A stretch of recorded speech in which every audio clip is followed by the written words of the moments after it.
Hello everyone, welcome back to the channel. Money encourages deep thinking. You can purchase anything, but not everything. If there's something you treasure, whether it's travel, food, or a home, you can acquire it. However, you can't acquire an endless stream of additional things. You may not obtain that one thing, and another thing, and another thing.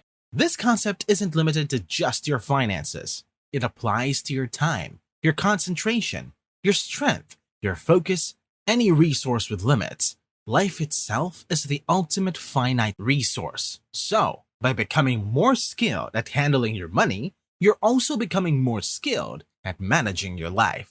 Today's video will be about helping you achieve your financial independence through wiser financial choices.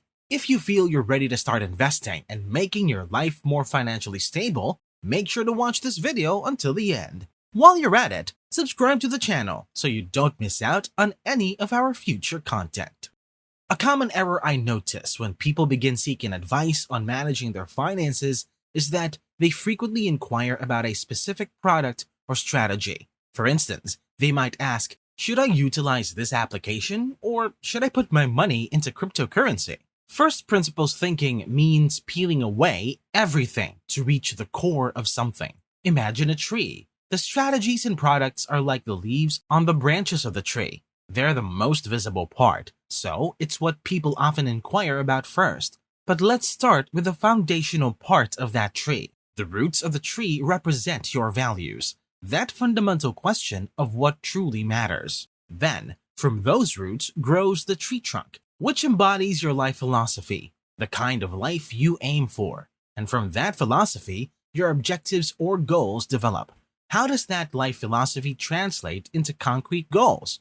That's essentially the tree trunk. Continuing from there, you move into the branches of the tree, representing the strategy. Now that you defined your life philosophy and your goals, you can formulate strategies to achieve those objectives. Once you've established your strategy, the leaves represent the tactics and products. So, if you started with questions about tactics or products, you're holding a leaf, but you haven't built that root system yet. When personal finance is presented as an exercise in deferred gratification for a wealthier future at age 75, it can be challenging to feel enthusiastic about it. But when we reframe it as achieving financial independence and how managing your money better leads to a flourishing life full of freedom, opportunities, and choices, it becomes much more appealing.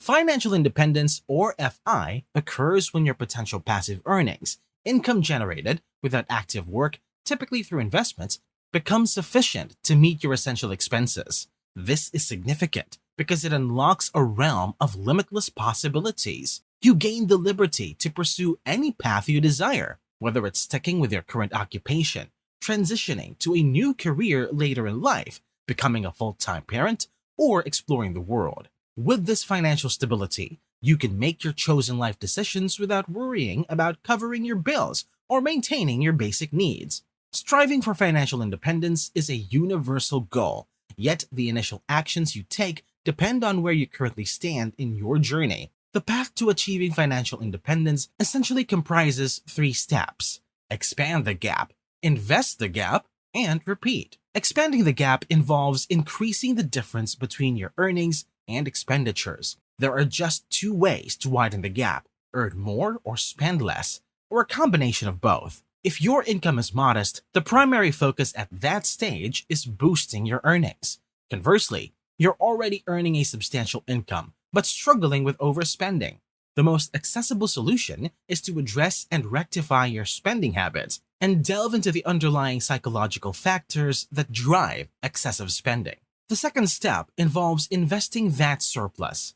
In my personal perspective, it's advisable for everyone to target saving and investing at least 20% of their income. When I mention saving and investing, this encompasses actions like making extra payments toward debt beyond the minimum requirement, saving for retirement, investing in an investment account, and establishing an emergency fund. Initiate this by striving to set aside 20%. And if you're currently far from achieving that, gradually increase your savings rate by 1% each month or every couple of months. Over a span of several years, you'll gradually progress towards reaching that 20% benchmark. Then, step 3 is to maintain that practice. Managing your finances is a lifelong endeavor, not a quick fix or an overnight achievement. It's a continuous, long-term commitment. Throughout history, the world has consistently experienced periods of instability. A century ago, the world grappled with a pandemic and the First World War. A mere decade later, it faced the challenges of the Great Depression.